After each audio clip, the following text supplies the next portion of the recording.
और सर कोई भी एस्पिरेंट जिसकी सर अभी सर ज्वाइनिंग हो उसकी सर अप्रोक्सीमेटली कितनी सर सैलरी बनेगी स्टार्टिंग में सर? सहायक अध्यापक की जो sir final cut off sir बनती है एग्जाम बाद, वो सर किस प्रकार बनती है सर? सहायक अध्यापक बनने के लिए जो भी बच्चे सहायक अध्यापक बनना चाहते हैं वैसे 29,334 जूनियर हाई स्कूल की भर्ती हुई, उसके बाद 72,000 भर्ती हुई प्राइमरी शिक्षकों की। उसके बाद ये बेसिक जय हिंद साथियों, आज हम सर से मिलने के लिए आए थे तो सर अपने वर्क प्रोफाइल के बारे में बता रहे थे, तो हमने सोचा एक सर का इंटरव्यू ही ले ले। तो सर सहायक अध्यापक के पद पर नियुक्त हैं, तो सर से आज उनके वर्क प्रोफाइल के बारे में और सर ने किस प्रकार प्रथम प्रयास में इस परीक्षा में सफलता प्राप्त की उसके बारे में भी जानेंगे और बहुत सारी जानकारियाँ लेंगे। तो बने रहिए हमारे साथ अंत तक।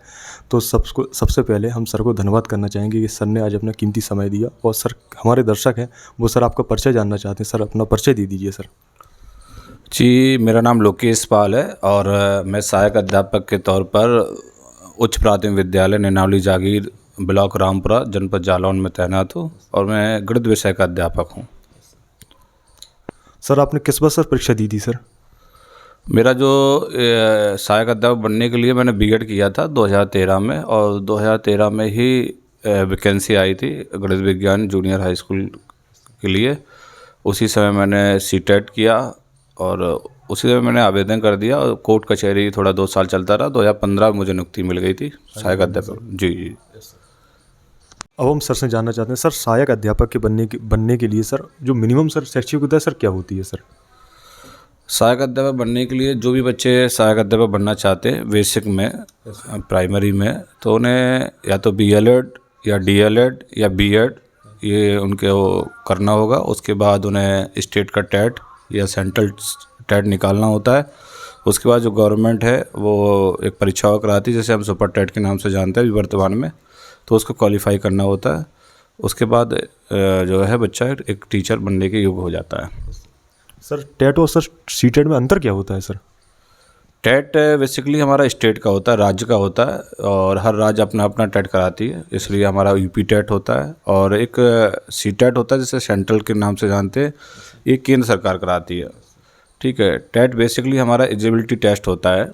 ठीक है, टीचिंग एलिजिबिलिटी टेस्ट के नाम से हम लोग से जानते हैं। तो हर 6 महीने में सरकार भी कराने की कोशिश करती है और केंद्र भी कराने का कोशिश करता है। हर 6 महीने में निकलते हैं। ये मिनिमम योग्यता है। अगर टीचर ने कोई भी बच्चा अगर उसने ये क्वालिफाई नहीं किया तो वो टीचर बनने योग्य नहीं माना जाएगा। सर अभी आपने सर BLED और सर DLED के सर बारे में सर बताया, सर उनमें सर अंतर क्या होता है सर? हाँ, BLED जो होता है, जो हमारा बच्चा अगर इंटर पास किए हुए और वो टीचिंग लाइन में जाना चाहता है तो इंटर पास के बाद ही वो एक डिग्री होती है, BLED के नाम से जाना जाता है, बैचलर एलिमेंट्री एजुकेशन के नाम से। और इंटर के पास 4 साल की होती है। 4 साल के बाद कंप्लीट करने के बाद बच्चा अगर टेट कर लेता है और सुपर टेट कर लेता है वो टीचर बनने के योग्य हो जाएगा। और उसके बाद क्या होता है कि बच्चा ग्रेजुएशन कर रहा है, ग्रेजुएशन के बाद में टीचिंग की उसमें जाना चाहता है, टीचर बनना चाहता है, तो वो DLED करेगा और BEd करेगा। तो DLED बेसिकली हमारा डिप्लोमा होता है एलिमेंट्री एजुकेशन का, जो अधिकतर प्राइवेट कॉलेज और डाइट में होता है। और ग्रेजुएशन के बाद भी BEd होता है। DLED और BLED बेसिकली हमारे 1 से 8 तक के लिए एलिजिबल होते हैं, और जो BEd होता है वो जूनियर 6 से 8 तक के लिए अभी वर्तमान में एलिजिबल है, वो प्राइमरी स्तर के लिए नहीं मान्य है। तो ये प्रमुख अंतर इसमें है। और जो बच्चा सिर्फ जूनियर में जाना चाहता है तो वो BEd करता है, और जो प्राइमरी 1 से लेकर 8 तक जाना चाहता है तो बच्चे BLED और DLED कर लेते हैं। सहायक अध्यापक की जो sir final cut off sir बनती है एग्जाम बाद, वो सर किस प्रकार बनती है सर? अभी जो नया नोटिफिकेशन आया है तो उसमें गवर्नमेंट जो परीक्षा कराएगी जिसे हम लोग सुपर टेट के नाम से जानते हैं। ठीक है। उसके क्वालिफाई करने के बाद बच्चे की लिखित परीक्षा और इंटरव्यू, ये जो सुपर टेट और इंटरव्यू के आधार पे ही उसका सिलेक्शन होगा, कोई मेरिट नहीं बनेगी। इन्हीं के नंबर और इन्हीं के जो भी नंबर है उनके आधार पे मेरिट होगी। जैसे मैं बना था तो मेरे में एकेडमिक भी जुड़ी थी। ठीक है, हाई स्कूल, इंटर, ग्रेजुएशन और BEd किया हो या BTC किया हो, 10, 20, 40, 30 इस तरह के हिसाब से उसकी मेरिट बनी थी। 10% उसका हाई स्कूल का, 20% इंटर का, ठीक है, 40% ग्रेजुएशन का, ऐसे 10-10, 20-20%। तो ये गवर्नमेंट निर्धारित करती है। अभी फ़िलहाल इस तरह की एकेडमिक मेरिट का गवर्नमेंट ने पूरी तरह ख़त्म कर दिया जब से हमारा नया आयोग बनाया, जब से बेसिक शिक्षा के लिए नया आयोग बनाया गया है। तो उसमें सिर्फ ये कहा गया कि बच्चों की लिखित परीक्षा होगी उसके अंक के आधार पर, और अगर ज़रूरत होती है गवर्नमेंट साक्षात्कार कराती है तो उस इंटरव्यू के अंक के आधार पर उसकी मेरिट बनेगी। सर ने जैसा कि बताया था कि सर ने प्रथम प्रयास में इस पद में सर ने सफलता प्राप्त की थी। अब हम सर से जानना चाहेंगे सर किस प्रकार कोई सर विद्यार्थी सर तैयारी करे कि प्रथम प्रयास में सर सहायक अध्यापक सर बन जाए, सर बताइए सर। जो भी विद्यार्थी चाहता है कि मैं शिक्षक बनूं बीएड डीएलएड या बीएलएड करने के बाद, तो मेरा यहाँ से यही अनुरोध है कि वो अपना जो सिलेबस होता है, चाहे वो बीएड का हो, चाहे डीएलएड का हो, चाहे बीएलएड का हो, वो बहुत अच्छा सिलेबस है, उसकी बड़ा गहनता से अध्ययन करे। और जब टेट या सुपर टेट देने की बारी आती है तो टेट और सुपर टेट, टेट और सीटेट में मुख्यतः 5 कैटेगरी में प्रश्न पूछे जाते हैं, जिसमें हमारा चाइल्ड पेडागोजी और आपकी 2 भाषा हो गई, हिंदी इंग्लिश या संस्कृत जो भी चुनना चाहेंगे, मैथ हो गई, ठीक है, और हमारा जो है पर्यावरण होता है। तो इनमें संबंधित 5 कैटेगरी में प्रश्न पूछे जाते हैं, और अगर कोई बच्चा ढंग से 3 महीने से लेकर 6 महीने तक तैयारी कर लेगा तो उसका फर्स्ट अटेम्प्ट में ही ये सारी चीज़ें क्लियर हो जाएंगी। जैसे मैंने बीएड किया उसी साल 2013 में, उसी साल वैकेंसी आ गई, तो मेरा बीएड अच्छी प्रिपरेशन थी बीएड में ही, तो मैंने सीटेट का दिया, सीटेट क्वालिफाई हो गया तुरंत, और सीटेट क्वालिफाई के बाद मेरिट बनी, एकेडमिक मेरी अच्छी थी। तो जो बच्चे कर रहे हैं तैयारी इसके लिए, तो मैं हमेशा कहूँगा जिनकी एकेडमिक भी अच्छी हो, क्योंकि पॉलिसी बदलती रहती है गवर्नमेंट, हर साल पता नहीं कौन सी पॉलिसी बदल दे।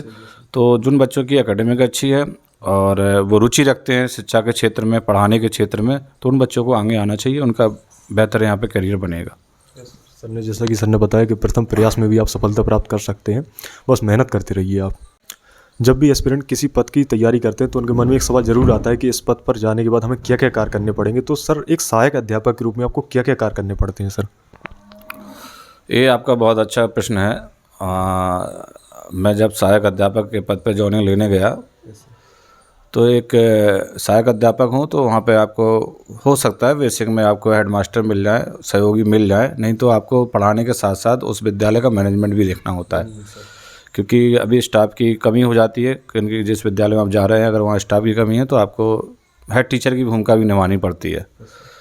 तो इत्तेफाक कहिए, अच्छा कहिए कि हमारे हेड टीचर थे जब मैं सहायक अध्यापक बना, तो मेरा काम था कि बच्चों को जो समय चक्र होता है, टाइम टेबल होता है, उसके अनुसार अपने विषय पढ़ाना होता था। तो ये काम हो गया। दूसरा होता है कि आज के दौर में मैंने जो फील किया अपने वर्क में कि पढ़ाना ही अकेला नहीं है। तो बेसिक के जो विद्यालय हैं, ग्रामीण क्षेत्र के जो विद्यालय हैं, उनमें बहुत सारे चैलेंजेस होते हैं, क्योंकि बच्चों का एक समय से विद्यालय आ पाना, गार्जियंस को इस बात के लिए एग्री करना कि उनके लिए पढ़ाई बहुत महत्वपूर्ण है। क्योंकि ग्रामीण परिवेश है, कई जगह देखा है मैंने, कुछ बच्चों के माँ बाप के पास खाने के भी, तो वो बच्चों का भी सहारा देखते हैं। आप सीजनल वो बुला लेते हैं, सर हमारा सहयोग हो जाएगा, 100-200 रुपये का ये भी काम कर लेंगे, तो वहाँ पे एक शिक्षक की भूमिका बढ़ जाती है। ठीक है, हाँ, वहाँ पे आपको गाइड करना पड़ता है उन अभिभावकों को, और उन बच्चों को बताना पड़ता है, अभिभावकों को बताना पड़ता है कि शिक्षा क्यों महत्वपूर्ण है। सबसे बड़ा चैलेंज यही रहता है कि आप प्रॉपर जो हमारा एक स्कूल का बना रहता है ना, कि पहली घंटी और पहला क्लास शुरू हो गया, दूसरी घंटी दूसरा क्लास शुरू हो गया, तो इस व्यवस्था को बनाने के लिए अगर आपको थोड़ा ब्रॉड लेवल में सोचना पड़ता है। तो मैं भी गया, मैंने भी क्योंकि मुझे बहुत अच्छा लगता था पढ़ाना, तो मैंने पढ़ाया पहले। तो गांव में एक संदेश जाता है, अगर जब आप अच्छा काम करते हैं तो गांव में संदेश जाता है कि पढ़ाई अच्छी हो रही है, कोई सर आ गए हैं, धीरे धीरे माहौल बनता है। तो कुछ अभिभावक सहयोग भी करते हैं, कुछ आपको बाधाएं भी उत्पन्न होती हैं, तो उनको दरकिनार करते हुए आपका मोटिव है कि आप समाज को बनाने वाले, देश को बनाने वाले, आप एक पवित्र काम में लगे हैं, तो आपको पूरी उसी पवित्र मन से आपको काम करना होगा। और हम लोग कभी कभार और भी जिम्मेदारी मिलती हैं काम करते वक्त, कभी बच्चों को खेल प्रतियोगिता में, ये सब चलते रहते हैं, विभागीय काम होते हैं, तो उनमें बच्चों के लिए ट्रेंड भी करना होता है। अब भले ही गणित के टीचर हैं हम, लेकिन आपको स्पोर्ट का टीचर भी बनना पड़ेगा, हाँ, आपको संगीत का भी टीचर बनना पड़ेगा, आपको बहुत सारी क्वालिटी आप में, जब आप जाएंगे हो सकता है आप मैथ अच्छा हो, लेकिन आप जब वहाँ पढ़ाने लगे आपका संगीत भी अच्छा हो जाए, आपका खेल कूद भी अच्छा हो जाए, तो वो सब चैलेंज आपको स्वीकार करेंगे। और निश्चित ही ये जॉब बहुत अच्छी है, मतलब यहाँ पे अपने आप को डेवलप करने के बहुत मौके मिलते हैं। मैं खुश हूँ इस जॉब से, और जो भी इसमें आए खुश मन से आए। मोटिव ये होना चाहिए कि हम अच्छी शिक्षा दें बच्चों को। जैसे कि सर ने बहुत अच्छी बात कही है सर ने। अब हम सर से एक और अगला प्रश्न पूछना चाहते हैं। अब हम सर से जानना चाहते हैं सर, जब हम कोई भी कार्य करते हैं तो सर हमारे मन में एक सवाल ज़रूर आता है कि सर हमको इसके बदले में कितना सर पेमेंट मिलेगा, सर पर्याप्त सर रुपए मिलेंगे कि नहीं मिलेंगे कि अपने सर फैमिली खुश कर सकें सर। वैसे सर कितना भी मिले उतना कम है, लेकिन फिर भी सर इतना पर्याप्त मिलता है कि नहीं मिलता। और सर कोई भी एस्पिरेंट जिसकी सर अभी सर ज्वाइनिंग हो, उसकी सर अप्रोक्सीमेटली कितनी सर सैलरी बनेगी स्टार्टिंग में सर? चलिए सैलरी की बात करिए तो मैं सबसे पहले अपनी सैलरी के बारे में बात कर लेता हूँ। जो हमारी जो इन हैंड सैलरी बननी थी 38,370 रुपये लगभग मेरी उस समय बनी थी 2015 में। उसके बाद 7वां वेतन आयोग लगा तो सैलरी में इजाफा हुआ। शिक्षक की सैलरी अच्छी है। अभी जो नए शिक्षक नियुक्त होंगे तो मुझे लग रहा है कि उनकी 50 प्लस सैलरी इन हैंड 45 के लगभग, लेकिन मुझे लग रहा है कि 50 प्लस सैलरी उनकी इस समय बनती होगी, क्योंकि 7वां वेतन आयोग से सैलरी में थोड़ा बहुत बढ़ोतरी हुई है। तो एक अच्छी सैलरी है। मुझे 4200 ग्रेड पे आपको नौकरी मिलती है। मैंने देखा और कंपटीशन में लोग लगे रहते हैं, उन्हें 2800-2200, मतलब 4200 ग्रेड पे में आप समझ रहे हैं एक अच्छा ऑफिसर रैंक को भी 4200 ग्रेड पे मिलता है। और अगर आप जूनियर में आ जाते हैं, जैसे मैं जूनियर में हूँ, तो मेरी जॉइनिंग 4600 ग्रेड पे हुई थी। तो अगर वर्तमान में बात की जाए तो मेरी सैलरी लगभग 80,000 है और इन हैंड 70,000 प्लस आती है। तो एक अच्छा सैलरी पैकेज है। इसमें आप ना केवल अपनी फैमिली और अपनी जो भी ज़रूरतें हैं, तो मुझे लगता है पैसे के मामले में ये सैलरी बहुत पैसे के मामले में जॉब जो है बड़ी आकर्षक है और युवाओं को बहुत आकर्षित भी करती है। तो जो भी हमेशा आपके चैनल से एक कहूँगा, जो युवा पढ़ाने के शौकीन है तो ज़रूर इसमें आगे आएँ। सर ने बताया कि 70,000 के लगभग आपकी अप्रोक्सीमेटली सैलरी बन जाती है, तो बहुत अच्छी सैलरी है आपकी। सर अब सैलरी की बात हो ही गई है तो सर आपकी सर छुट्टी के बारे में और जानना चाहते हैं। और सर आपका वर्क टाइम सर कितने से कितना रहता है? आपको सर कितने बजे जाना होता है? सर क्या कोई फिक्स रहता है कि सर कभी भी बुलाया जा सकता है सर आपको? विद्यालयों का टाइम फिक्स रहता है। जैसे इस समय सर्दियों का मौसम चल रहा है तो हमारा विद्यालयों का टाइम 9 से 3 के समय का रहता है और उससे 15 मिनट पहले पहुंचना होता है विद्यालयों में और 15 मिनट बाद निकलना होता है। तो लगभग 6 से 7 घंटे की ये जॉब है। हाँ सर, गर्मियों में हमारा ये टाइम 8 से 2 हो जाता है, तो वही 15 मिनट पहले पहुंचना होता है, 15 मिनट बाद निकलना होता है। तो ये हमारा जो है टाइम शेड्यूल रहता है, फिक्स रहता है। हाँ, बाकी जैसे अभी ज़्यादा सर्दियाँ पड़ जाएँ तो जिलाधिकारी महोदय या जिला बेसिक शिक्षा अधिकारी महोदय के हाथ में रहता है, वो बच्चों को दृष्टिगत रखते हुए कि बच्चों को ठंड वगैरह या गर्मियों में ज़्यादा गर्मी वगैरह लू वगैरह ना लगे, तो उसमें चेंजेस कर सकते हैं। और बात करते हैं छुट्टियों की, तो एक पुरुष शिक्षक को जो छुट्टियां मिलती हैं वो उनको एक साल में 14 CL ही मिलती हैं। और दूसरी छुट्टी होती है उनकी, जैसी सर्विस बढ़ती जाती है। जैसे मुझे 8 साल हो गए तो मुझे 8 EL हमारे अकाउंट। सर हर साल एक बढ़ जाता है? हाँ, हर साल एक EL जुड़ती जाती है। बाकी लगभग मेडिकल 1 साल का मिल जाता है। तो ये पुरुष को हैं, इतनी छुट्टियाँ होती हैं। और महिलाओं को 2 छुट्टियां और मिल जाती हैं। जैसे कि जब भी महिलाएं बच्चे को जन्म देना चाहती हैं तो उन्हें मैटरनिटी लीव मिलती है, मातृत्व अवकाश दिया जाता है और उन बच्चों की परवरिश के लिए CCL दिया जाता है, चाइल्ड केयर दिया जाता है। तो ये उन महिलाओं शिक्षकों के लिए रहता है। तो यही है, और ज़्यादा छुट्टी नहीं है हम लोगों के पास, तो इन्हीं से काम चलाना पड़ता है। फिर भी काफ़ी पर्याप्त छुट्टी मिल जाती है, आप अपनी फैमिली को भी पर्याप्त समय दे सकते हैं और वर्क टाइम भी बहुत अच्छा है, फिक्स है। और अन्य जॉबों में आपको वर्क टाइम फिक्स नहीं रहता है।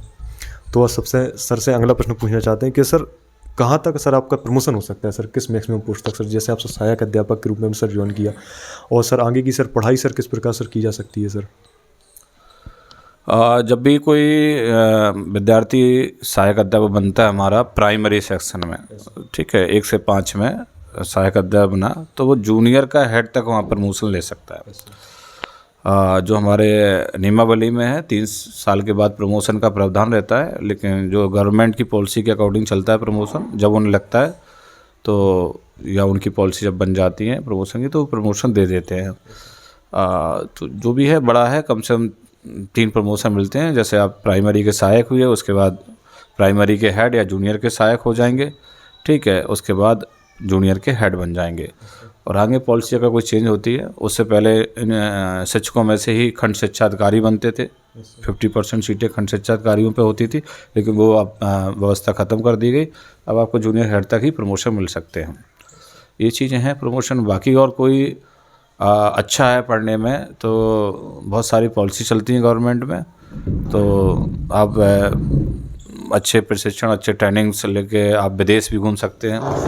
आप हमारी जो शिक्षा व्यवस्था को निर्धारित करने वाली संस्थाएं हैं, CCRT है, NCERT है, SCERT है, इनमें जाके प्रशिक्षण ले सकते हैं, अपनी स्किल डेवलप कर सकते हैं। तो एक बेहतरीन करियर के लिए मैं ऑप्शन है टीचिंग। तो आप में क्षमता है तो बहुत कुछ है इस विभाग में, आगे तक जा सकते हैं। बिल्कुल जा सकते हैं। जैसे मैं ही हूँ, मैं एज ए टीचर हूँ, लेकिन इस समय SRG पद देख रहा हूँ। स्टेट रिसोर्स ग्रुप के हैं, जो हम लोगों को क्या करना होता है, जो भी गुणवत्ता में चीज़ें चल रही हैं और उनका कार्यक्रम को हमें मॉनिटरिंग करना होता है। उसकी जो ट्रेनिंग्स आती हैं वो ट्रेनिंग देनी होती हैं टीचर्स को। तो आप में जो भी क्षमता है विभाग आपको मौके देता है, आप उसमें अपना करियर और आगे बढ़ा सकते हैं। सर, जो भी एस्पिरेंट्स पद की तैयारी कर रहे हैं और जो नहीं भी कर रहे हैं, जो हमारे वीडियो देख रहे हैं सर, उन्हें आप क्या संदेश देना चाहते हैं सर? जो भी आपका वीडियो देख रहे हैं और पूरा मन बना चुके हैं कि वो शिक्षा विभाग से जुड़ेंगे, तो मेरा उन युवाओं को यही संदेश है कि आप पूरे मनोयोग से तैयारी करें और जो भी चयन प्रणाली होगी उसको आप क्वालिफाई होके आएँ। हाँ, यहाँ पे जब आएंगे, हालांकि जब हमारा दौर था तो इतना अच्छा परिवेश नहीं था विद्यालयों का, लेकिन अब का दौर बहुत बदल चुका है।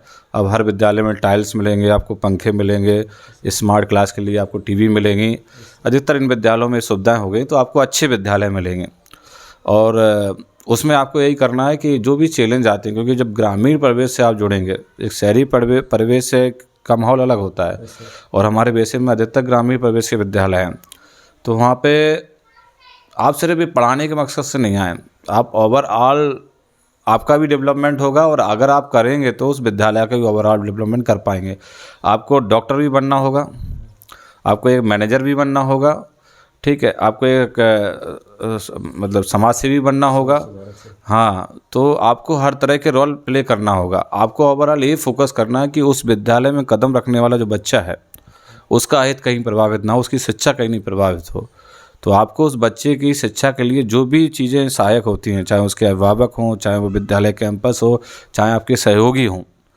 अभी हमारे सरकारी टीचर्स के मामले में ये मिथ है एक तरह से कि टीचर पढ़ाते नहीं हैं, लेकिन हम लोगों ने जो हम लोगों की जैसे 29,334 जूनियर हाई स्कूल की भर्ती हुई, उसके बाद 72,000 भर्ती हुई प्राइमरी शिक्षकों की, उसके बाद ये बेसिक पूरा बदल सा गया है। यहाँ पे हमने देखा है, जैसे मैं ही रामपुरा ब्लॉक में हूँ, ये सबसे बिगड़ का ब्लॉक है। वहाँ पे कंपटीशन होता है शिक्षकों के बीच में, कौन अच्छा पढ़ा? हाँ, कौन अच्छा कर रहा है अपने विद्यालय, कौन अच्छा पढ़ा रहा है। तो इस कंपटीशन के दौर में देखा कि उस विद्यालय की रंगत, उस ब्लॉक की रंगत बदल गई है। तो इस सोच के साथ आएंगे, निश्चित ही आप इस जॉब को एंजॉय करेंगे। और जैसा कि समय एक निर्धारित समय होता है, उस समय में आपको पढ़ाना होता है और अच्छी तनख्वाह है। तो मैं यही कहूँगा कि जो युवा इस क्षेत्र में आगे बढ़ना चाहते हैं, निश्चित ही आइए, अपनी तैयारी रखिएगा और सिंपल सा अपना सिलेबस जो शुरू से पढ़ते आ रहे हैं वही सिलेबस से कंपटीशन से क्वेश्चन आते हैं, उनकी पूरी तैयारी करें। धन्यवाद। सर ने काफ़ी अच्छा संदेश दिया है, तो यही हम भी कहना चाहेंगे, अपने गुरु का सम्मान करिए, आदर करिए, जहाँ भी मिले तो एक बार उनके चरण जरूर स्पर्श करिए, तो गुरु को काफ़ी अच्छा लगता है। और इसी के साथ अपनी बात को ख़त्म करना चाहते हैं। जय हिंद, जय भारत।